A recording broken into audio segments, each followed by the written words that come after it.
Hey, hi, hello.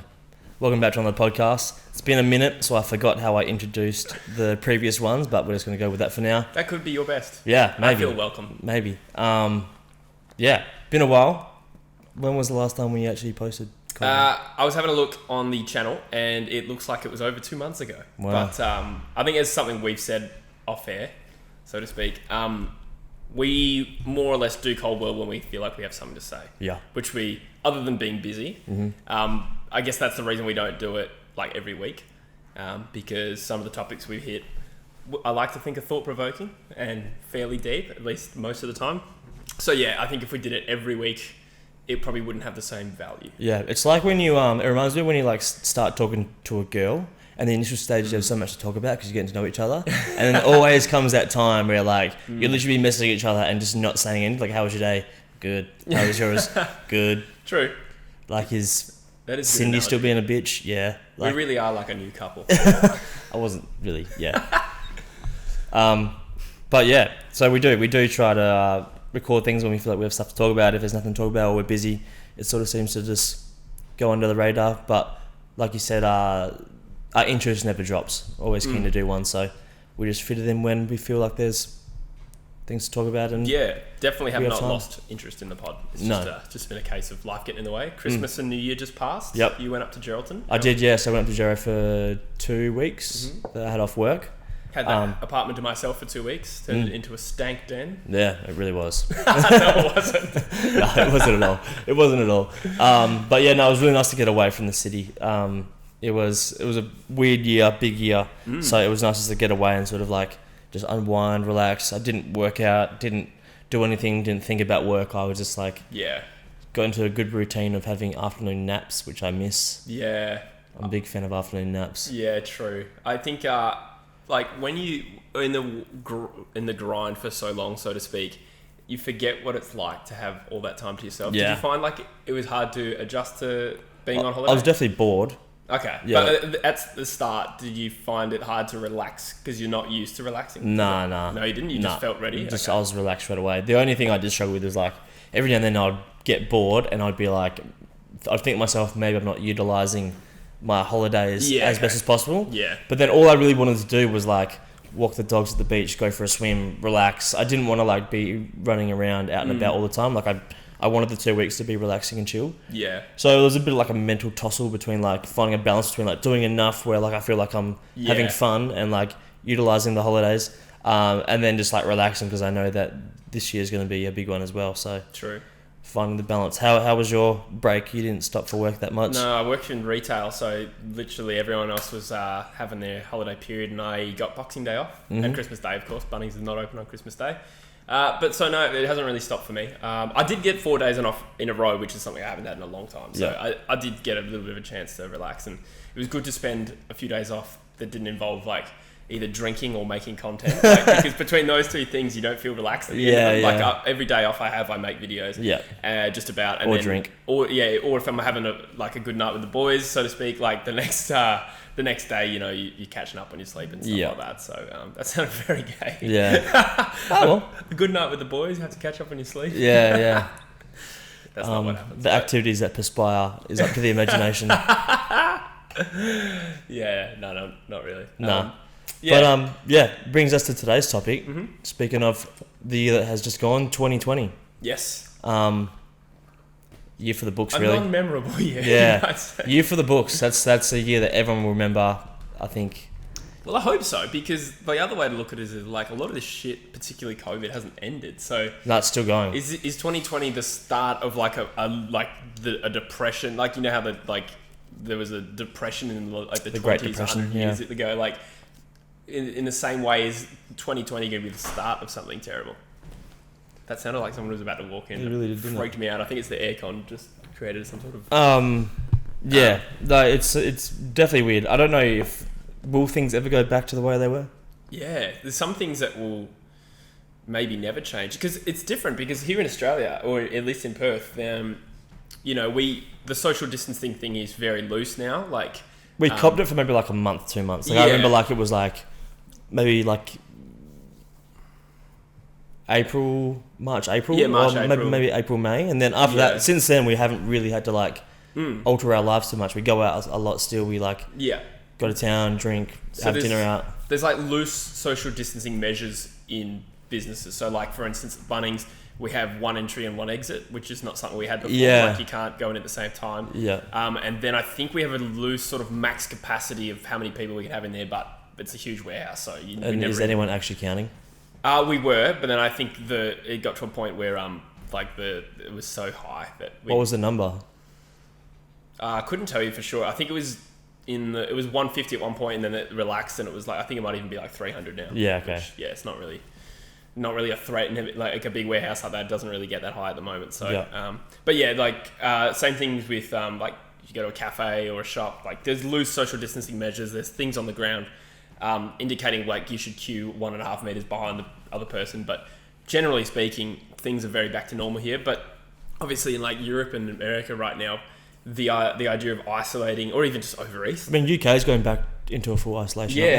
And then obviously over east is still erratic. Like one day it's good, the next we're closing our borders again. And like you have to think what are the lasting effects of that.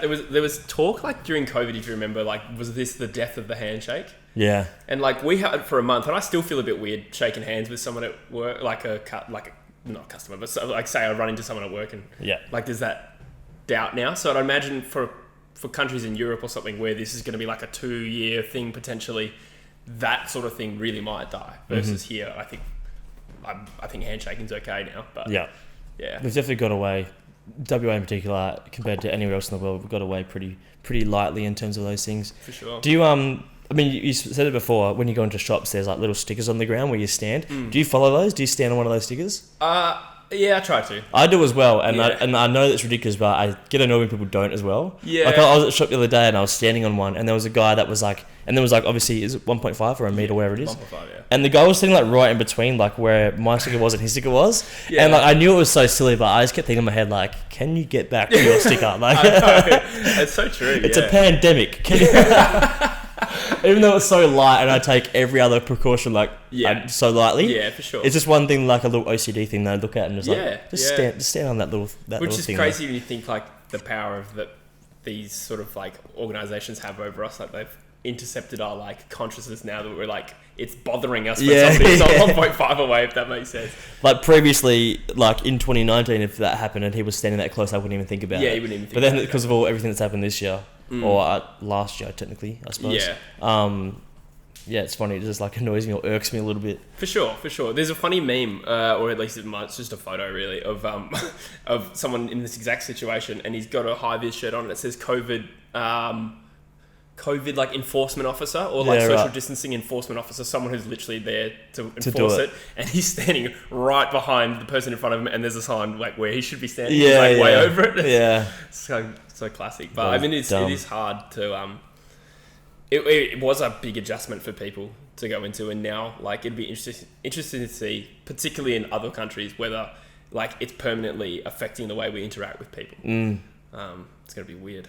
And like things like travel, which is something. Yeah, I don't even know how people are going to travel. Yeah, like I've got a couple of weeks of annual leave booked this year that I was ideally going to take for a footy trip, because that's the best you can do now, because it's interstate. Obviously, no, I'm not going to Europe anytime soon. Yep. But with the borders shutting every like second day, like there's like a new state cut off. I'm scared to even go to say Victoria for a week for fear that I'll have to just come back after 3 days. Yeah. Do you know what I mean? So, things like that, it's going to take a long time to get back to normal. Yep. Which sucks. But, And then even like longer than that, obviously, overseas travel. Like, there is no time frame as to when. Yeah. And like everyone wants to like travel. Everyone wants to go see things in parts of the world. I'd love to, but then it's just like you sit back and think like, 3 years from now, do you think I'll be able to travel? Like, you still couldn't have a definite answer. The problem is, like, let's say we were given the vaccine, everything's fixed.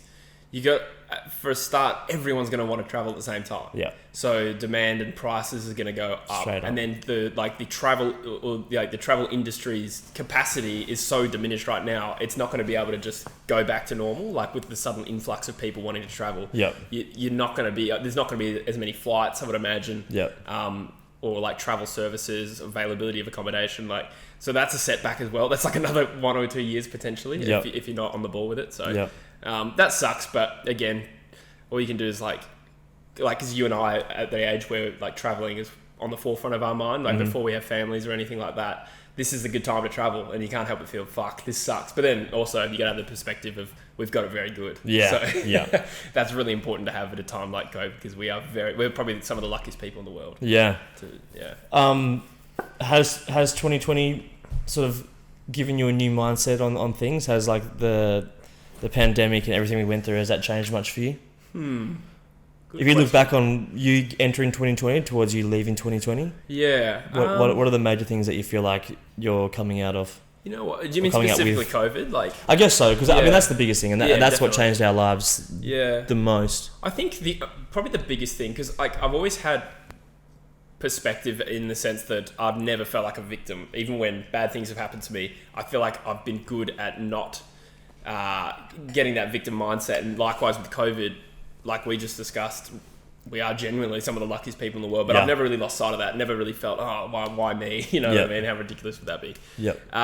But maybe one thing I've learned is just that there are no guarantees in life, and things like a crazy pandemic seemed ludicrous. Even at the time, I was a bit of a denier at the time. I was like, this isn't as serious as the way it's going. This is the media. This is swine flu type stuff. Yeah, exactly. This will blow over. Yeah. So I guess it's a real learning experience for myself, in that, you know, nothing's guaranteed. I remember thinking when the AFL season was threatened, I was like, this is bullshit. Like, they're overreacting, blah, blah, blah. Like that, the AFL would never let this happen. And within days, like the season was postponed. Over. So wild.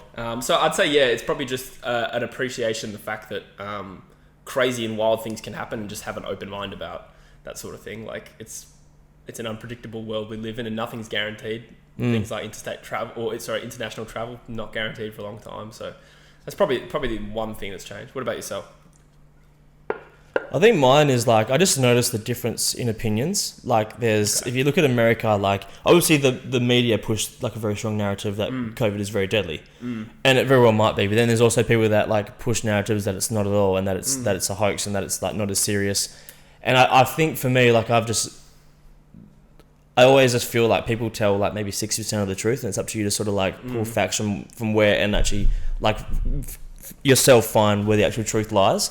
I don't think like everything the media says is accurate, and I definitely don't think that it's like it's a joke or anything like that. So I think for me I just learnt to like listen to the sides, listen to the stories and of what people are saying, but then also like I guess dive into the research yourself and sort of like try and figure out, or like listen to the right people that you trust, not just everything that you hear.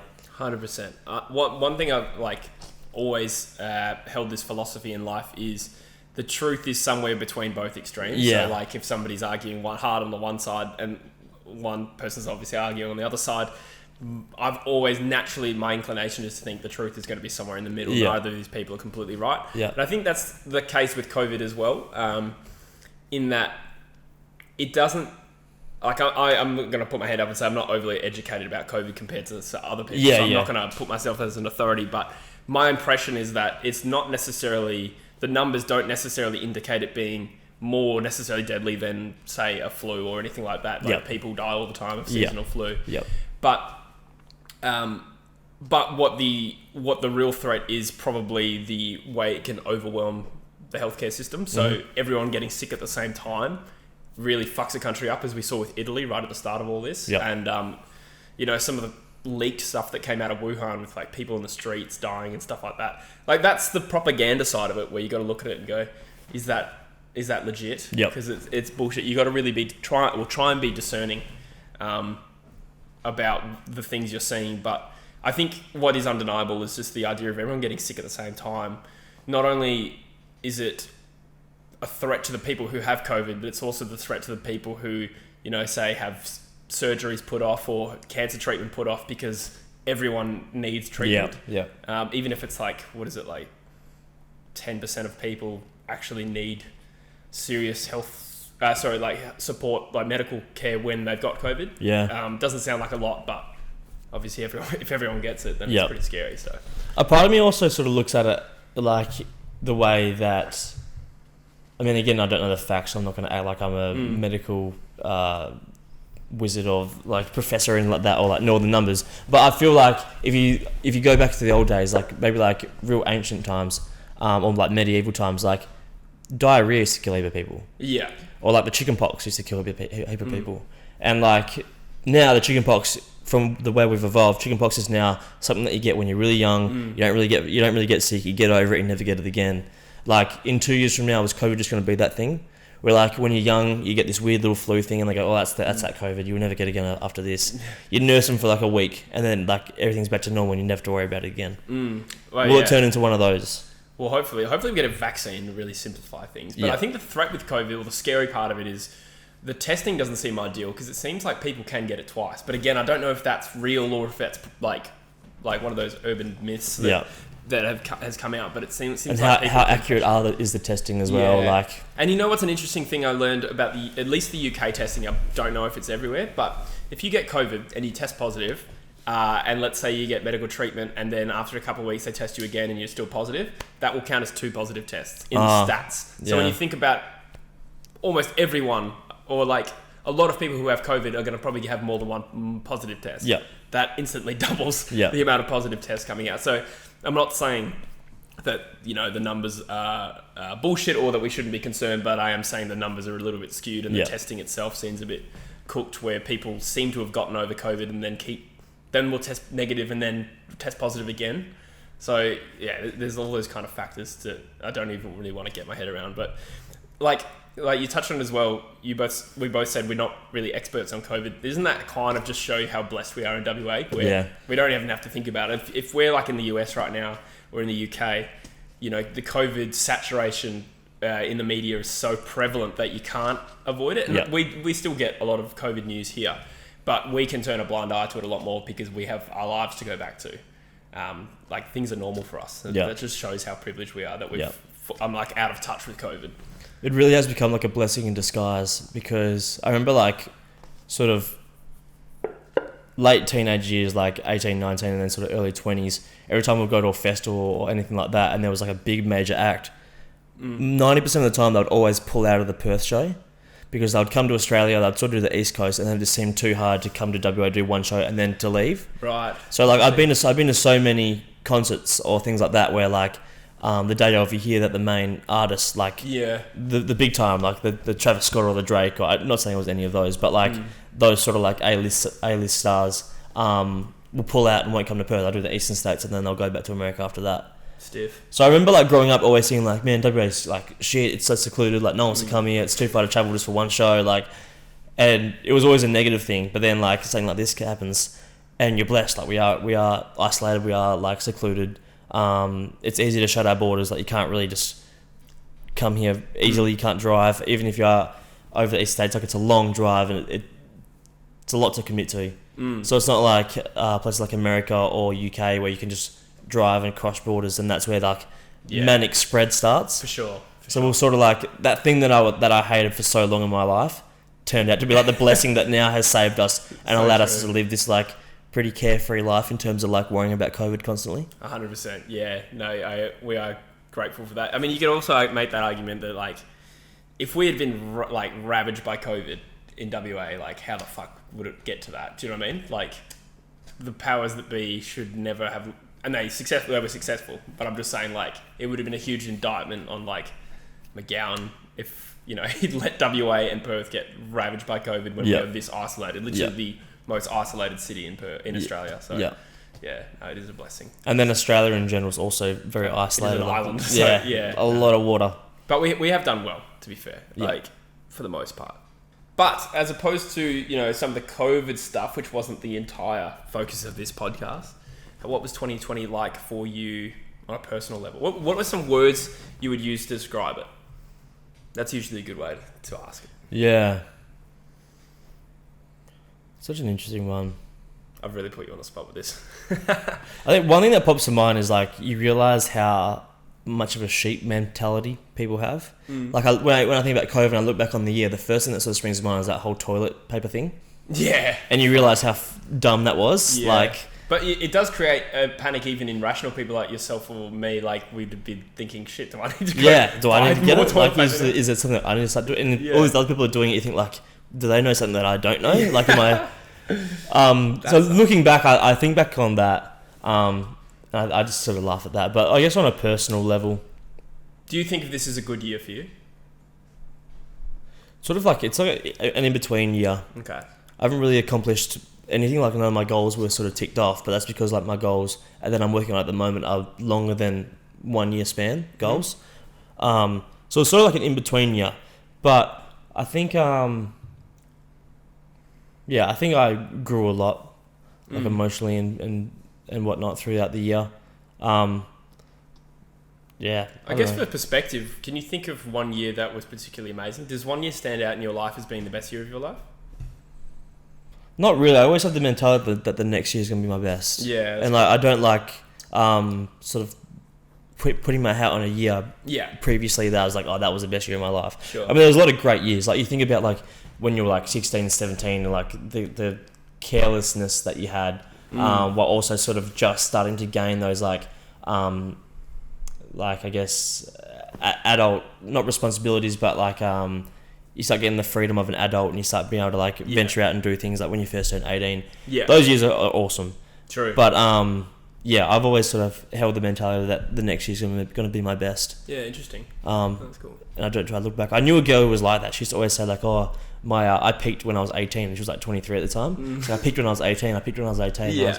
Like, it used to just annoy me. Like, that is just depressing in my opinion. Yeah. Like, to sit here and be like, yeah, I peaked. My life is downhill from now. Yeah. And like to still be so young. That is, that's not a great mindset. No, it's worrying. Interesting. What about for you?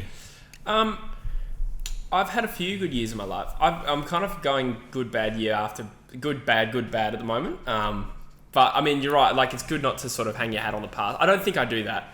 Like, so for 2017 was the worst year of my life because mum died at the start of that year. And then I spent the whole year, like, obviously grieving. Yep. And like, I didn't feel, I remember saying like in a previous video, I was like, you don't feel like a normal person again. You don't feel like you can go out. You don't feel like life is normal. And then, so for 2018, I look back at it as the best year of my life, just about, because it was almost like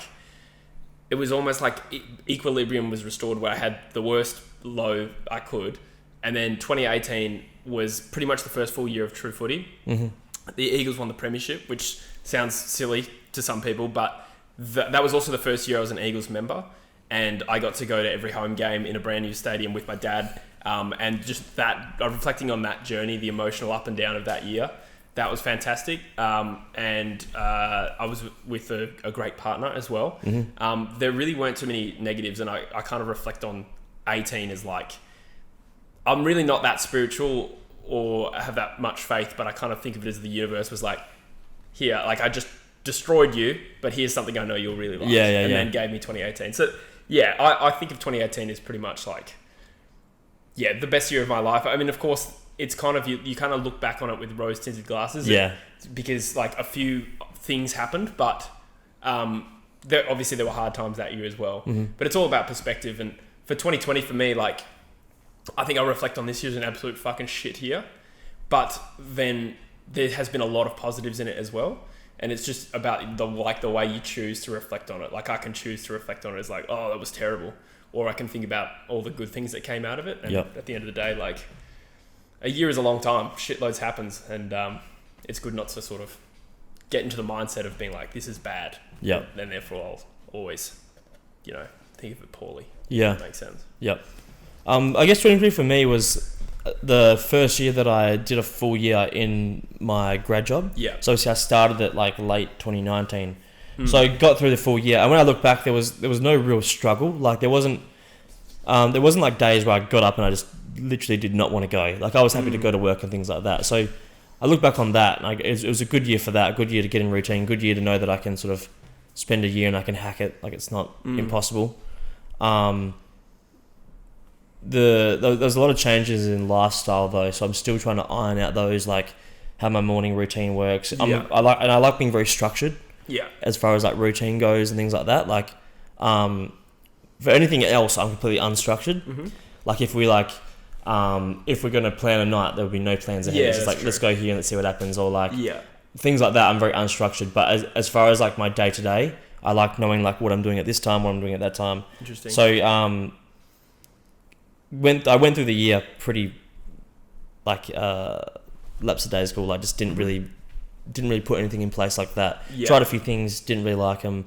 But yeah, just spending the year working in the job and then coming into this year, like being more confident, feeling better, just feel like my routines are starting to like fall into place and iron out a little bit firmer. So but yeah, it's just hard. It's like you couldn't have much fun, really, could you? Like you look back on the year and like there was no festivals that we went to. Yeah. There was no like big events because there was none. It really was just sort of work and then just sort of just on the weekends find your fun without having to do anything too crazy. Yeah, true. So it was maybe a bit of a boring year, I suppose. Yeah. Do you feel like you had a bit of a win professionally? Because you're someone who obviously very passionate about your job and your career and stuff like that, and you put a lot of pressure on yourself as well. And I know that there was a lot of times this year where you sort of come home and just like you'd be stressed. Yeah. Do you feel like you were happy this year? I was definitely happy, yeah. Again, like I think we were talking about this the other night. I'm just in like a weird sort of stage where like I've improved, but I'm not where I want to be. And like I fall somewhere within the middle at this stage. And it's hard to like stop and smell the roses when like you haven't even made the garden yet. Like you haven't even planted the roses yet. So like I'm just in this weird like sort of stage where like if I was to stop and like appreciate what I've done, there's not to be like negative or anything, but there's not a lot that I can sort of point to. Even though there probably is, and people around me can probably say like, oh, this and this. I guess like the standard that I hold myself and like the goals that I'm trying to achieve, like they're still just out of reach. So like would you stop a 100-meter race at 50 meters just to like because you're ahead of some people? Yeah, like you know what I mean. Like you're not even thinking about it at that stage. You're still looking at that end goal and you're still like running as fast as you can. So I'm still at that stage. So yeah, I mean, again, the year was just more about just me getting through the year, working all year, and coming out and feeling good. Didn't hate myself through the year. Like it wasn't a job that I wasn't keen to go to. Like I liked it.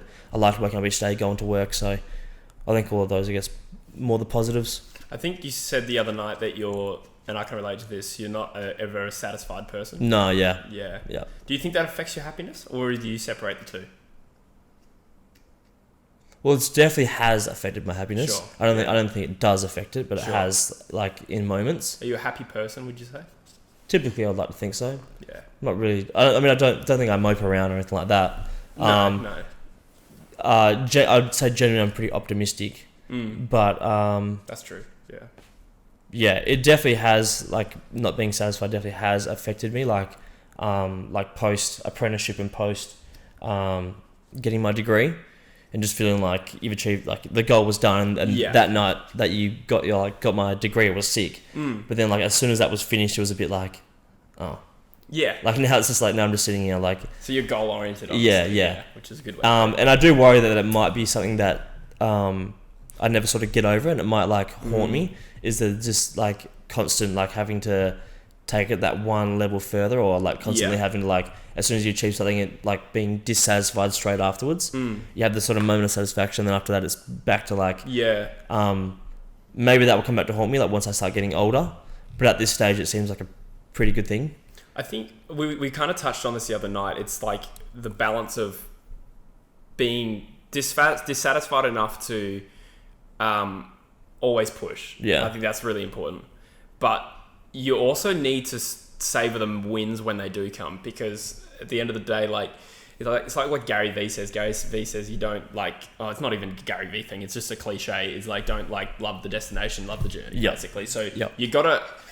It's good to be dissatisfied, but you can't hate what you're doing. Which I don't think you hate what you're doing. I think you like what you're doing, even though you put a lot of pressure on yourself. But you also got to be like, just savor the wins. So like, I don't know. Like, I consider myself a pretty dissatisfied person with like everything like yourself, but then I think I used the example last night where when I do have a win, I've been pretty good at being like, this is fucking sick. I'm like absolutely buzzing. Grand final live stream was the example of that. And I think like there will be no sub count for me on YouTube that I'll ever think, yes, I've made it. Do you know what I mean? Like that will never come, but it's important to like have little wins like like a brand deal or something like that where I'll be like, yes, this I've worked hard for this. And like for yourself as well. Like because you worked very hard through your degree?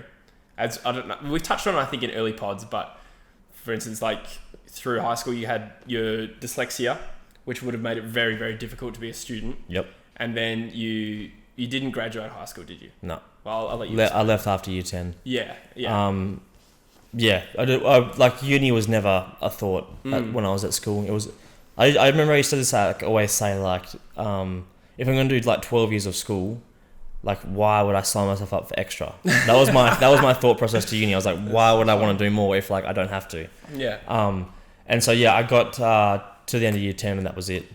Over it. So Couldn't then do anymore. you got your trade, Yep. your carpenter, and then you decided to switch to, you decided to do a bridging course to get into uni. Yep. And do a property. What's the name of it? Is it Property development and valuation. Is that the full degree? I didn't even know that. It was just property. But I mean, you said to me like, that graduation. How satisfying was that? That was the most satisfying thing I've ever done in my life. Like, while you were saying that, I was feeling so flat. I was like, you worked so hard and took such a long journey to get a property degree, and it would have been shit to be like, now what? Yeah, but it really was. So it was it was like one of the best nights. Like that was unreal. It was like the one moment where it really sunk in, and I was like, because again, you just like never really stop and smell the roses. Like. A good feeling was my last ever exam. Yeah. I like walked out of uni and I literally just got out, like about to walk into the car park, and I stopped and turned around and looked back at the uni like one more time. Yeah, no. And I just remember like sitting there for a second being like this feels good. Like, and because I didn't need much in my exams or anything like that. Like I was sitting on really good scores. I went in, felt really good about the exam, like did it all. So there's no anxiety around that. No. So I knew that I at least passed. It was like, what score are you going to land? You're going to land at a 60 or 70, like where I was in somewhere within that range, and it was impossible for me to fail. And I could have got like higher, but I was like, it was just dependent on where I was going to land and what my end GPA was going to be. But as far as like ever having to do a university unit again, it was not like wasn't a thought, it wasn't a thing. There is a beautiful feeling that I always have in my last exam of each semester when you've got about 20 minutes to go, and then you just sort of finish writing one answer, and then you sort of look up at the clock and you're like, oh my God, I'm so close. And it would have just been like, well, I have been in the same situation where you just feel 10 times better because you know this is the final one. Yeah, I remember being at uni and like us and all our mates, like you would sort of like, everyone would mess each other like when their exams are, blah, blah, blah, who has the last one. Yeah. And I remember we'd always like celebrate so hard. Whoever had the last one that night was like a big celebration. Like everyone just got on it, and it was like, I still used, like if I wasn't the last exam, I probably did like have a bit of fun like afterwards. But I remember like we used to always wait for the last person and then be right now we're like celebrating. We got the summer off, or we got like the mid-year sort of break off. Yeah. That's it. But yeah, the graduation night was sick. That was super satisfying. Yeah. Cool. But then woke up the next day and it was just like again all over. I was like, I did it. Like now I just feel lost again. Yeah. I feel like I need something more that I can like strive to, that I can imagine, which soon became America. Yeah, okay. So I was going to move to America in January of 2020. Fuck. So my goal was to work, like I was working 2 jobs straight after graduation, or even like straight after my last exam I started. Yeah, I remember that. And then I was just like working super hard, just smashing it out. And then I was meant. Actually, no, it was, when was it? It wasn't, it was January 2020. Yeah. Because we graduated uni 2018. I graduated in 19. So I graduated end of 2018. Yeah. Worked 2019. And I was meant to be leaving to America 2020. And I remember the whole time I was working these 2 jobs, like, it was tough too. That was like not fun. That was like waking up at 7, working from 7 to 3. Go home, go to Bunnings at like 4:30, work 4:30 to 10, and then just like go do it again over and over again. And like the weekends, I would literally just sleep because like I was getting like I'm the type of person, I need a lot of sleep. I need like my like 8, 9. I mean, I slept last night for like 11 hours or something. Yeah, true. I woke up before you on a Saturday morning, which I think is the first time that's happened since I moved in here. No, I was tired, so I just like turned the alarm off and just slept through. And then like I remember like working those 2 jobs, and the whole time I was like, the only thing that would stop me from going to America is that if like a graduate job comes up and it's too good for me to like throw away. Yeah. And then like lo and behold, September rolls around. I've been doing it for like 9 months, and this fucking job comes up, and I like applied. Like I actually got like, I didn't apply for it. I actually got like referred to it. But sort of like, yeah, went through the interview process and all that kind of stuff. And the whole time I was just like, oh, I'm not going to get it. Yeah. Just sort of playing it off because I actually did want to go to America. And then like, yeah, got it, started in September, and then January rolls around when I was actually meant to go to America, and COVID hits. Yeah. And like everything, all the timeline of everything just sort of like falls into place. That's perfect. Like if I didn't get that job, I would have been in America. If I was in America, COVID would have hit. True. I would have had to leave early or not come back at all. Yeah, and like, it's a shit place to be right now. Yeah. For like, a million different reasons, yeah, not even COVID. so much like bad things going on there. Yeah. So yeah, you look back and it's definitely weird how everything played out.